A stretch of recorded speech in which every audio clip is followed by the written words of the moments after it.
Mau nyari HP mewah dengan spek layaknya flagship, tapi nggak mau terlalu mahal? Tenang, nih dia udah rangkum nih buat kamu. Mulai dari HP 4 jutaan, 5 jutaan, sampai 6 jutaan terbaik yang punya desain, spek, hingga performa selayaknya HP flagship. Tapi sekali lagi, untuk smartphone Vivo sengaja nggak nih dia masukin di rekomendasi kali ini ya, karena Bang Beok udah bikin rekomendasinya secara terpisah. Kamu bisa cek di cards yang bakal muncul di pojok kanan atas video ini ya. Nah, iya benar, yang barusan nongol itu.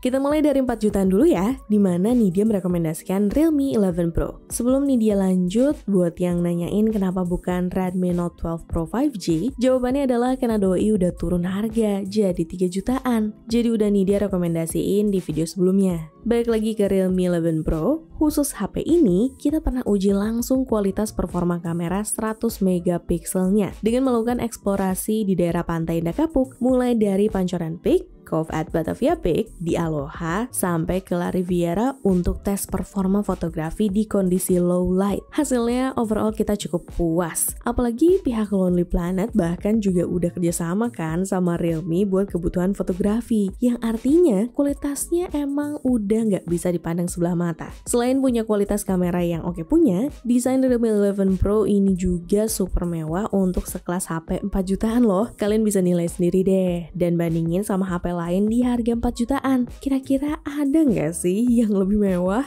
Bang Beok juga bahkan sekalian nyoba gaming di sela-sela hunting foto, dan performanya juga amat sangat bisa diandalkan. Ngecasnya pun cepet banget, cuma 47 menit aja. Dari abis banget sampai full lagi ke 100%. Buat kamu yang tertarik, kamu bisa tonton dulu full reviewnya di channel Pricebook, atau langsung meluncur aja ke scene berikut ya, buat tahu spesifikasi dan harga terupdate-nya.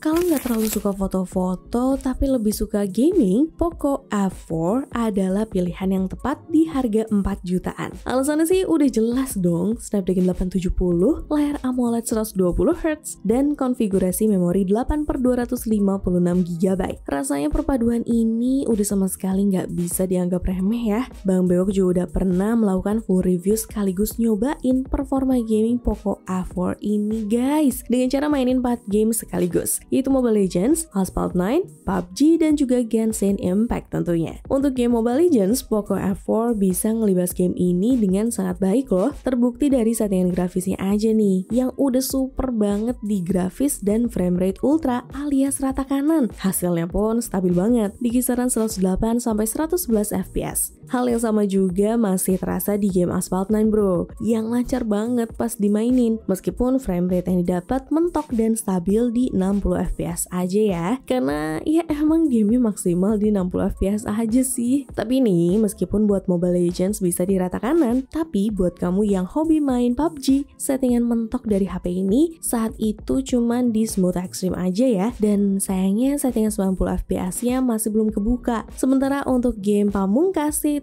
Genshin Impact, pas dipakai main di 60 fps, experience yang kita dapat masih cukup stabil guys, karena cuma naik turun di kisaran 43-55 fps. Kalau kamu kepo sama full reviewnya, bisa langsung berangkat ke playlist review aja ya. Tapi kalau mau informasi singkatnya, bisa langsung cek spesifikasi dan harga Poco F4 terupdate di scene berikut ini.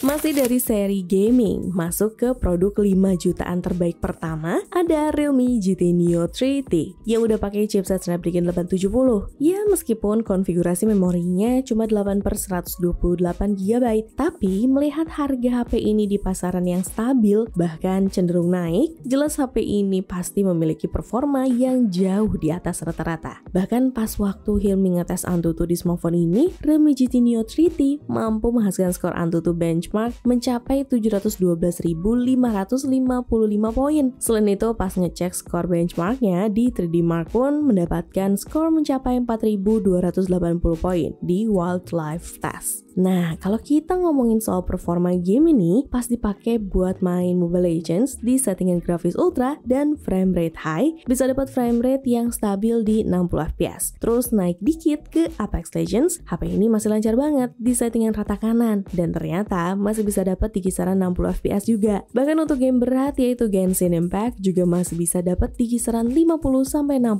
fps loh di settingan grafis medium 60 fps. Emang deh, Realme nggak pernah salah kalau buat HP gaming. Bahkan ada loh member Pricebook yang udah pakai HP ini dari awal rilis. Namanya Pak Ugeng, videografer Pricebook tuh dia. Gak penting juga sih. Nah, buat kamu yang kepo sama spesifikasi dan harga terupdate-nya, ada di scene berikut ini.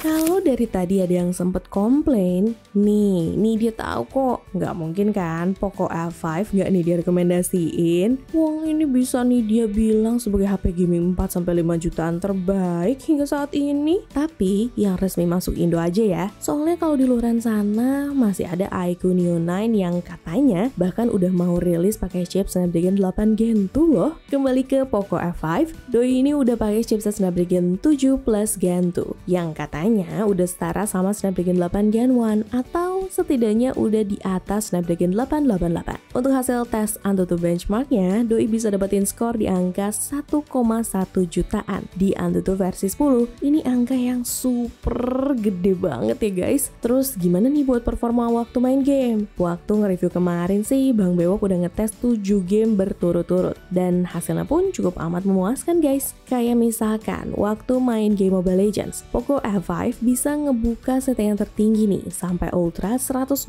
fps. Bener-bener lancar banget dan super smooth. Saking bagusnya, Poco F5 bisa dapetin frame rate di 115-120an fps. Dan untuk suhu saat main Mobile Legends selama 30 menit, suhunya cuma 41 derajat aja. Terus pas main PUBG Mobile, Poco F5 bisa ngebuat grafis di smooth 90 fps. Yang mana biasanya ditemui di smartphone kelas flagship atau flagship killer. Untuk gyroscope-nya juga udah sensitif ya guys, karena gyronya udah pakai hardware. Untuk FPS-nya stabil di angka 90 fps. Dan selama 30 menit dipakai main, baterainya menghabiskan 15% dengan suhu akhir 43 derajat. Nah, buat kamu yang tertarik, mending cek spesifikasi singkat dan harga terupdate-nya di scene berikut ya.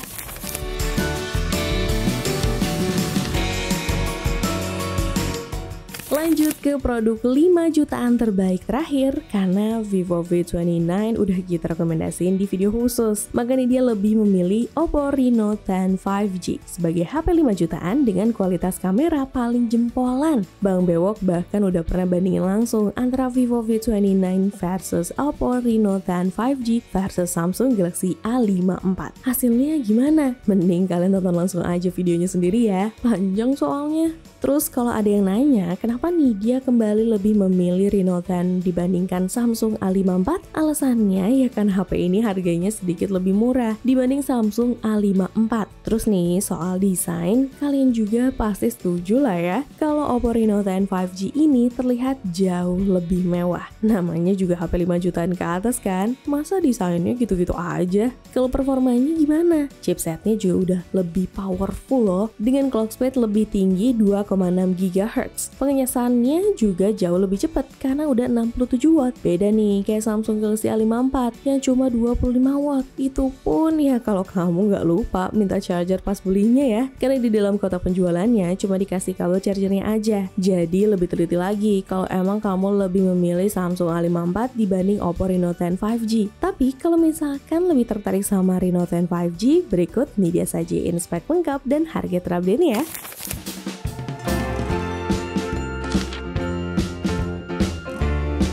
Nah, kalau tadi ada Realme 11 Pro, kali ini ada Realme 11 Pro Plus-nya nih, yang jadi rekomendasi pertama nih dia untuk HP 6 jutaan. Risiko sih, karena emang di harga 6 jutaan gini nggak banyak pilihan. Ada sih Samsung Galaxy M54, tapi ya alasan nih dia nggak bakal beda kayak alasan antara Oppo Reno 10 versus Samsung A54 tadi. Karena ditinjau mulai dari desain, chipset, hingga kamera, ya unggul Realme 11 Pro Plus ini kemana-mana. Paling Samsung M54 cuma unggul di sektor baterainya aja, yang menurut nih dia cukup berasa karena dia udah pakai 6000 mAh. Secara overall untuk Realme 11 Pro Plus ini performanya terbilang mirip kayak Realme 11 Pro tadi. Mulai dari desainnya yang sama-sama mewah, chipsetnya sama, sampai baterai pun kapasitasnya juga sama. Upgrade yang bakal kamu rasakan di Realme 11 Pro Plus ini dengan harga yang terpaut cukup jauh, kamu akan mendapatkan kualitas kamera yang jauh lebih unggul berkat lensa 200 megapiksel, kapasitas storage yang jauh lebih lega mencapai 512 GB, hingga durasi charging yang jauh lebih cepat berkat charger 100 watt. Bayangin, charger 67 watt di Realme 11 Pro aja udah cepet banget loh. Gimana ini yang 100 watt ya? Untuk spesifikasi dan harga Realme 11 Pro Plus terupdate ada di scene berikut.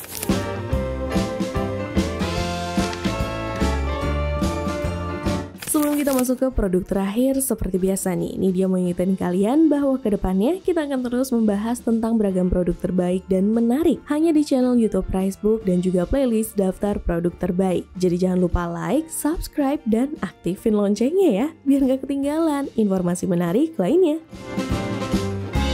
Nah, tahta tertinggi smartphone di range harga segini jelas belum ada yang bisa ngalahin Xiaomi 13T sih menurut Nidya. Mulai dari refresh rate layarnya yang tertinggi, resolusi layarnya paling tajam, chipsetnya paling ngebut, dengan kualitas kamera dan desain yang juga masih terlihat mewah. Apalagi udah dilindungi sama sertifikasi IP68 lagi. Jadi mulai dari kebutuhan nonton streaming, main game, ambil foto, sampai buat pamer pun Xiaomi 13T ini bisa sangat diandalkan. Buat kamu yang udah terbiasa atau mau mulai mencoba fitur eSIM alias SIM card elektronik, kamu juga udah bisa pakai teknologi tersebut di Xiaomi 13T ini loh. Dan gak tanggung-tanggung, kamu bisa daftarin sampai 8 kartu eSIM sekaligus ke dalam smartphone ini. Buat tahu informasi lebih detail terkait spesifikasi dan harga terupdate dari Xiaomi 13T ini, ada di scene berikut ya. Sekalian nih dia izin pamit, cobalah.